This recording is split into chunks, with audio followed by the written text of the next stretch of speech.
تو ایک شخص نے حضور سے کہا کہ حضور مجھے کوئی وصیت کیجئے۔ حضور نے اسے ارشاد فرمایا کہ تو غصہ نہ کیا کر۔ اس نے پھر کہا مجھے وصیت کیجئے، تو آقا کریم نے پھر فرمایا غصہ نہ کیجئے۔ اس نے پھر کہا، یہ بات ایک بار نہیں، اس نے کئی بار حضور سے پوچھی۔ وہ کوئی اور وصیت طلب کرنا چاہ رہا تھا کہ یہ تو ٹھیک ہے، کچھ اور وصیت بھی کیجئے۔ اس سے ایک تو اس شخص کی ذاتی صورتحال ایسی ہوگی، اور دوسری یہ ہے کہ اس نصیحت کی اہمیت کے پیش نظر کہ غصہ جب انسان کو آتا ہے تو وہ مغلوب ہو جاتا ہے اور بہت غلط فیصلے کر بیٹھتا ہے۔ اس لیے بار بار ایک نصیحت پر تاکید کرنا اور اس کا تکرار کرنا اس امر کی طرف توجہ دلاتا ہے کہ ہمیں معاملات کے اندر بہت معتدل رہنے کی ضرورت ہوتی ہے۔ جو شخص غصے کو نافذ کرنے کی طاقت رکھتا ہے، ایک تو ہوتا ہے کہ بندہ غصے سے خود اپنے آپ کو بے چین کرے گا، لیکن اپنے غصے کو نافذ نہیں کر سکتا، غصہ نکال نہیں سکتا، خود پیچ و تاب کھائے گا۔ لیکن یہ وہ شخص ہے جو غصے کو نافذ کر سکتا تھا، اس کے پاس طاقت تھی، لیکن اس نے اس کے باوجود غصے کو ضبط کیا۔ حضور علیہ السلام نے ارشاد فرمایا، قیامت کے دن اللہ تعالیٰ لوگوں کے سامنے اسے بلائے گا، تو اللہ تعالیٰ اسے اختیار دے گا کہ جنت کی حوروں میں سے جس کے ساتھ تم نکاح کرنا چاہتے ہو، جس کے ساتھ تم رہنا چاہتے ہو، تمہیں اس کا اختیار دیا گیا ہے، اس لیے کہ تم نے اپنے غصے کو ضبط کیا، اس کو نافذ کرنے کی طاقت کے باوجود۔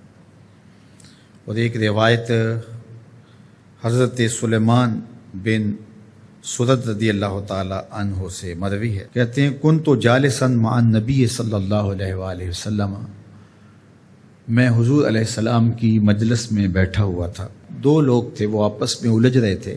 ان میں سے ایک شخص کا چہرہ غصے سے سرخ ہو گیا، رگیں پھولی ہوئی تھیں، اور ایک دوسرے کے لیے سب و شتم کا ماحول پیدا ہو گیا تھا۔ اللہ کے رسول صلی اللہ علیہ وآلہ وسلم نے ارشاد فرمایا، میں ایسا کلمہ جانتا ہوں کہ اگر یہ کلمہ پڑھ لیں تو ان کا یہ غصہ زائل ہو جائے گا، ان کی جو کیفیت ختم ہو جائے گی۔ اور وہ کیا ہے؟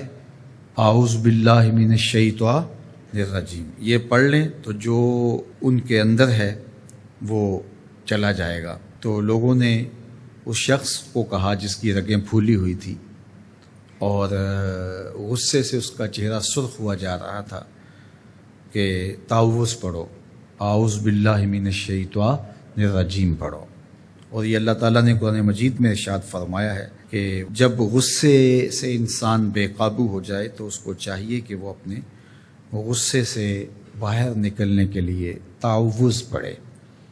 ایک روایت میں ہے، اللہ کے محبوب نے ارشاد فرمایا، تم میں سے اگر کوئی شخص غصے میں آئے تو وہ خاموش ہو جائے، تو خاموشی سے غصے کا لیول نیچے آنا شروع ہو جائے گا۔